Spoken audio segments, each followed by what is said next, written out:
Right, ఇక ఒక అతిపెద్ద బ్రేకింగ్ వార్త మనం చూస్తున్నాం. సాధారణంగా మనకి లోతట్టు ప్రాంతాలు మునిగిపోవడం మనం చూస్తూ ఉంటాం. ఖరీదైన ప్రాంతాలు ఎప్పుడు అలా మునిగిపోతాయని. కానీ మీరు చూస్తోంది మోకిలా, అవన్నీ విల్లాస్. చూడండి, దాదాపు 6 కోట్ల వ్యయం ఉంటుంది ఒక్కొక్క విల్లా.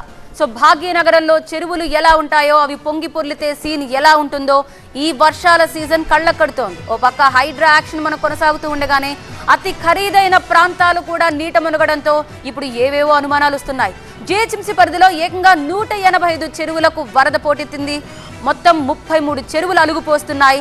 మోకిలాలో లా పలోమా విల్లాస్ మొత్తం 212 ఉన్నాయి. ఆ 212 విల్లాలు ఇప్పుడు నీట మునిగిన దృశ్యాలు మీరు ఏరియల్ వ్యూలో చూస్తున్నాం. డ్రోన్ విజువల్స్ లో ఇవన్నీ కూడా పట్టుబడ్డాయి. సో ఒక్కో విల్లా ఖరీదంతో తెలుసా 6 కోట్ల వరకు ఉంటుందని అంచనా.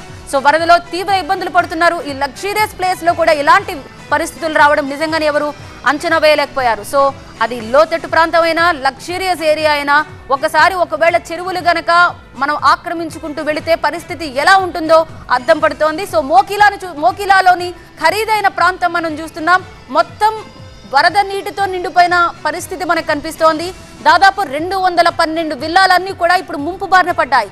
ఒక్కో విల్లా ఖరీదు 6 కోట్లని తెలుస్తోంది.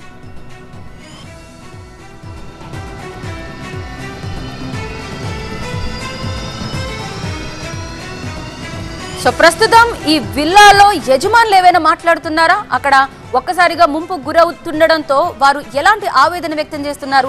ఈ వివరాలన్నీ అందించడానికి మా ప్రతినిధి లక్ష్మీకాంత్ ప్రస్తుతం లైవ్ లో సిద్ధంగా ఉన్నారు. లక్ష్మీకాంత్, 6 కోట్లు పెట్టుకుని సేఫ్ గా ఉంటున్నామా లేదా అనేది చూస్తారు. కానీ ఇప్పుడు ఇది చూస్తుంటే ఇంకా ఒకవేళ వర్షం వచ్చినా వరద వచ్చినా ఇది ఇంతేనా? మోకిలాలో ఈ లా పలోమా విల్లాస్ ఇలా ముంపు గురవ్వాల్సిందేనా? యజమానులు ఎవరైనా మాట్లాడుతున్నారా?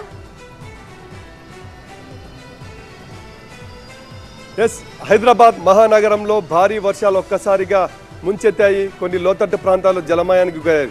కానీ ఎక్కడ కూడా ఎలాంటి సిచ్యువేషన్స్, వరద నష్టాలు కానీ ఎలాంటి ప్రమాదాలు కానీ జరగకుండా ఉండాలని స్వయంగా తెలంగాణ రాష్ట్ర ముఖ్యమంత్రి రేవంత్ రెడ్డి ఇతర శాఖల అధికారులకు మొత్తం కూడా ఆదేశాలు జారీ చేశారు. ఉన్నతాధికారులు ఫీల్డ్ లెవెల్లో పర్యటించారు. కానీ ఇప్పుడు మనం మోకిలా గ్రామం లా పలోమా విల్లాలో ఉన్నాం. చూడొచ్చు, ఈ ప్రాంతం మొత్తం కూడా చాలా ఖరీదైన ప్రాంతం. హైదరాబాద్ మహానగరంలో ఉన్న ఖరీదైన ప్రాంతాల్లో ఇది కూడా ఒకటి. ఈ ప్రాంతం చూడొచ్చు, చెరువులా మారింది. ఈడ చెరువులో అయితే వీళ్ళు విల్లాలు కట్టుకోలేదు, కానీ ఈ ప్రాంతం అయితే చెరువులా మారింది. హైదరాబాద్ మెట్రోపాలిటన్ డెవలప్మెంట్ అథారిటీకి సంబంధించిన అధికారులు మొత్తం కూడా పర్మిషన్స్ ఇవ్వాల్సి ఉంటుంది, మొత్తం పర్యవేక్షించాల్సిన బాధ్యత ఉంటుంది. కానీ ఇంతవరకు ఏ ఉన్నతాధికారి కానీ ఇక్కడికి రాలేదు. ఇక్కడ ఒక్కొక్క విల్లా 6 కోట్ల రూపాయలు. ఆ కెపాసిటీ ఉన్నటువంటి కోటీశ్వర్లు కొన్న విల్లాలు ఇవి. ఎంతో ఖరీదైన విల్లాలు, చాలా ప్రశాంతమైన వాతావరణం ఉంటుంది. అందరినీ కూడా మొత్తం అంటే సేఫ్ సైడ్గా మంచి వాతావరణంలో కుటుంబాలను పెట్టాలనే ఒక ఉద్దేశంతో ఇక్కడ మొత్తం కూడా దాదాపు 212 విల్లాలు తీసుకొని ఇక్కడ ఉన్నారు. అయితే 24 గంటలుగా ఈ ప్రాంతంలో కరెంటు లేదు. రాత్రంతా కూడా అంధకారంలో గడిపి చాలా తీవ్ర ఇబ్బందులు పడుతున్నారు. గర్భిణీ స్త్రీలు ఉన్నారు, వృద్ధులు ఉన్నారు, చిన్నపిల్లలు ఉన్నారు.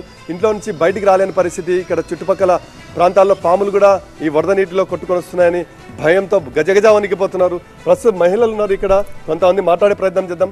అమ్మ, మీరు చెప్పండి, ఎలాంటి సిచ్యువేషన్ ఉంది ఈ ప్రాంతంలో? ఇదేనండి, మార్నింగ్ నుంచి చూస్తున్నారు. రొటీన్ మిల్క్ ప్యాకెట్స్తో స్టార్ట్ అవుతుంది. నిన్న మార్నింగ్ నుంచి ఏది లేదు. స్కూల్ బస్సెస్ రావట్లేదు, మిల్క్ లేదు, ఫుడ్ లేదు, బయటికి వెళ్ళడానికి లేదు, లోపల రావడానికి లేదు. మాకు ఎవ్రీ ఇయర్ ఈ టైం వచ్చేపాటికి ఇట్లా ఉంది. మేము గ్రీనరీ కోసం ల్యాండ్స్కేపింగ్ బాగుందని వచ్చి తీసుకున్నాం. ఇక్కడ వాటర్ ఏమో ఇట్లా వస్తున్నాయి. చుట్టూ కమ్యూనిటీస్, డౌన్ వాళ్ళు ఉన్న కమ్యూనిటీస్, మాకంటే డౌన్ ఉన్న కమ్యూనిటీస్ వాల్స్కి హోల్ పెట్టేసి వాటర్ అన్ని మాకు రిలీజ్ చేస్తున్నారు. మాకంటే హై ఉన్న కమ్యూనిటీస్ మా వాటర్ వెళ్ళనివ్వకుండా బ్లాక్ చేసేస్తున్నారు. మా వాటర్ మటుకి, మా కమ్యూనిటీ మటుకి ఇట్లా ఇదైపోతుంది. మీకే లైవ్ కనపడుతుంది. అసలు వాటర్లో ఒక సీలో ఉన్నట్టు ఉంది. మేమేదో ఒక సీ దగ్గర నుంచి ఉన్నట్టు ఉంది మాకు. ఓకే, రాష్ట్ర ముఖ్యమంత్రి స్వయంగా చెప్తున్నారు రేవంత్ రెడ్డి గారు. ఈ ప్రాంతంలో ఏమన్నా వచ్చి పర్యటించినారమ్మా? ఏమన్నా ఎవరన్నా అధికారులు కానీ, ఎవరైనా ఉన్నతాధికారులు, మంత్రులు? ఎవరు రాలేదండి, ఇప్పటి వరకు అయితే ఎవరు లేరు. కాదమ్మా, ఇప్పుడు ఈ వరదలు వచ్చిన తర్వాత గతంలో కాదు, ఎవరిని చూడలేదండి, ఎవరు రాలేదు. నిన్నటి నుంచి ఇదే పరిస్థితి. అందరికీ చాలా ఇబ్బందిగా ఉంది. మీరే చూస్తున్నారు, పెద్దవాళ్ళు ఉన్నారు, పిల్లలు ఉన్నారు, చాలా ఇబ్బంది పడుతున్నారు. పవర్ లేదు, చాలామంది ఇళ్లలోకి నీళ్ళు వచ్చేసాయి, డోర్ తీసే పరిస్థితి కూడా లేదు. చాలా ఇబ్బంది. పాములు అసలు లోపల ఇప్పుడు కూడా ఏమున్నాయో తెలియదండి. వచ్చి నించున్నాం మేము ఇక్కడ. చాలా డేంజరస్ కదండి, ఎలా వస్తాం, బయటికి కూడా రాలేని పరిస్థితి. ఈ అసోసియేషన్ ప్రెసిడెంట్ మీరు చెప్పండి, అసోసియేషన్ ప్రెసిడెంట్గా మీరు ఈ ప్రాంతంలో సెలెక్ట్ చేసుకున్నారు, ఫారెన్ నుండి వచ్చినారు. అయితే ఇక్కడ ఇల్లు సెలెక్ట్ చేసుకున్న తర్వాత చెరువులా మారిపోయింది. ఎలా ఉంది పరిస్థితి? దీనికి సంబంధించిన ఉన్నతాధికారులు ఏమైనా రెస్పాండ్ అవుతున్నారా నిన్నటి నుంచి 24 గంటలుగా? ఇక్కడ మేము గత 2-3 సంవత్సరాల నుంచి అనేక విధాలుగా ఈ ప్రభుత్వానికి, ఆఫీసర్స్కి, కలెక్టర్కి ఎన్నో రకాలుగా మేము రిక్వెజిషన్ లెటర్స్ సబ్మిట్ చేయడం జరిగింది. మా సైడ్ నుంచి రిప్రజెంటేషన్ కూడా ఇవ్వడం జరిగింది. ఇక్కడ ఉన్న ఎంపీడీఓ కానీ, డిస్ట్రిక్ట్ పంచాయత్ ఆఫీసర్, మండల్ కానీ, ఇక్కడ ఉన్న లోకల్ పంచాయత్ ఆఫీసర్ అందరు కూడా ఈ ప్రాబ్లం మేము ప్రతిసారి హైలైట్ చేస్తూ మా యొక్క ఫ్యామిలీస్ ఎంత బాధపడుతున్నారో ఇలాంటి పరిస్థితులను వీడియోలు పెట్టి చూపించినా కూడా ఎవ్వరూ ఏమీ పట్టించుకోవట్లేదు. మేము ఈ విషయాన్ని మినిస్టర్ దృష్టికి కూడా తీసుకెళ్ళడం జరిగింది.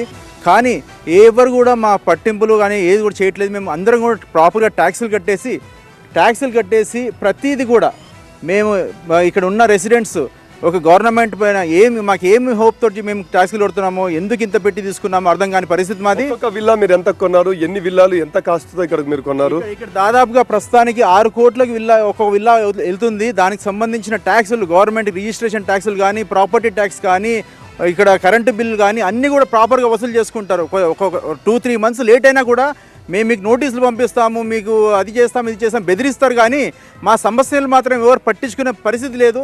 ఇది మాత్రం రోజు రోజుకి దిగజారుతుంది. మీరు ఇప్పుడు చూసినట్టయితే ఈ నీళ్లు ఒక వాగు కాదు, ఒక కంప్లీట్గా ఒక రివర్ లాగా, చెరువులాగా మారిపోయింది. ఇంట్లో నుంచి బయటికి వెళ్ళలేని పరిస్థితి, ఇంట్లోకి పాములు వస్తున్నాయి. దీంతో పాటు ఇప్పుడు ఏదైతే రోగాలు వస్తున్నాయో, డెంగ్యూ కానీ, చికెన్ గున్యా కానీ, ప్రతి ఒక్కరు ఇక్కడ ఉంటున్న రెసిడెంట్స్ చాలా ఇబ్బందులు ఫేస్ చేస్తున్నారు. మేము TV9 ద్వారా ఈ ప్రభుత్వాన్ని ఒకటి మేము విన్నపించుకుంటాం ఏంటంటే, మాకు ఈ గత 2-3 సంవత్సరాల నుంచి ఎంత వేడుకున్నా కావట్లేదు. కాబట్టి మీరు డిపార్ట్మెంట్ అధికారులని, రేవంత్ రెడ్డి గారిని, మన ముఖ్యమంత్రి రేవంత్ రెడ్డి గారిని, మరియు ఈ యొక్క మినిస్టర్ సీతక్క గారిని, మా అందరి తరఫు నుంచి 212 విల్లాల్లో దాదాపుగా 1000కి పైగా ఇక్కడ ప్రజలు ఉంటున్నాము. మేమందరం ఫేస్ చేస్తున్న ప్రాబ్లం మీరు కొద్దిగా పట్టించుకొని మాది సమస్య తీరే వరకు మీరు. ఓకే, ఇది ఇక్కడ తాజా సిచ్యువేషన్. మొత్తం మీద చూస్తున్నాం, మహిళలు కూడా ఇప్పుడు ఇక్కడ వచ్చిన సిచ్యువేషన్. అయితే ఇప్పుడు భారీ వరదలు వస్తున్న నేపథ్యంలో అస్సలైన FTL అంటే ఏందని తెలిసి వచ్చే పరిస్థితి ఉంది. 185 చెరువులు GHMC పరిధిలో ఉంటే 33 చెరువులు ఓవర్ఫ్లో అయ్యాయి. ఇంకా 7 చెరువులు కూడా ఓవర్ఫ్లో అవుతున్నాయి. FTL బఫర్ జోన్లలో కట్టుకున్న అక్రమ నిర్మాణాల పరిస్థితి యాక్చువల్గా ఇప్పుడు తెలుస్తుంది. దానికోసం ఫీల్డ్ లెవెల్ వెళ్ళి మొత్తం కూడా ఎంక్వైరీ చేయాలని ఇంకోవైపు రాష్ట్ర ముఖ్యమంత్రి రేవంత్ రెడ్డి అధికారులకు ఆదేశాలు జారీ చేశారు. మొత్తం ఈ తాజా సిచ్యువేషన్ ఈ విధంగా ఉంది. మరోవైపు పరిస్థితి అలా ఉంది. Right, thank you so much.